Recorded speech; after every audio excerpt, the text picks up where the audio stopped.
அரசாங்க இலாகா மற்றும் அமைப்புகளில் மலேசிய இஸ்லாமிய மேம்பாட்டு இலாகாவின் அதிகாரிகளை அமர்த்துவது குறித்து பௌத்த, கிறிஸ்தவ, இந்து, சீக்கிய மற்றும் தாவோ சமயங்களுக்கான மலேசிய கலந்தாலோசனை மன்றத்துடன் சிறப்பு சந்திப்பு நடத்தப்பட்டது. இந்த சந்திப்பு நேற்று புத்ராஜயாவில் உள்ள மலேசிய இஸ்லாமிய மேம்பாட்டு இலாகாவில் நடைபெற்றது. இந்த முக்கிய சந்திப்பில் தேசிய ஒற்றுமைத்துறை அமைச்சர் டத்தோ ஆரோன் ஆகோ டாங்காங், தேசிய ஒற்றுமைத்துறை துணை அமைச்சர் செனட்டர் சரஸ்வதி கந்தசாமி, பிரதமர் இலாகாவின் சமய விவகாரங்களுக்கான அமைச்சர் செனட்டர் டாக்டர் ஹாஜி முகமது நாயிம் கலந்து கொண்டனர்.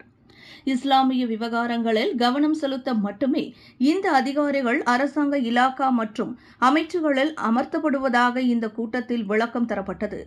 ஜாக்கிம் அதிகாரிகள் அமர்த்தப்படுவது தொடர்பாக இஸ்லாமிய மற்றும் இஸ்லாமிய அல்லாத தலைவர்கள் மற்றும் பிரதிநிதிகளிடையே ஒரு இணக்கம் காணப்பட்டன.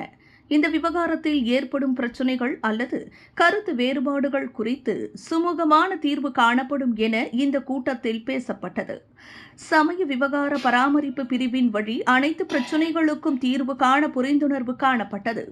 இதனிடையே இதுபோன்ற முயற்சிகள் தொடர்ந்தால் கூடுதல் நல்லிணக்கமான மலேசியாவை உருவாக்க முடியும் என தாம் நம்புவதாக தேசிய ஒற்றுமைத்துறை துணை அமைச்சர் செனட்டர் சரஸ்வதி கூறினார். இந்நாட்டில் சமயங்களுக்கு இடையே புரிந்துணர்வு மற்றும் ஒத்துழைப்பு வலுப்பெற வேண்டும் என அவர் குறிப்பிட்டார்.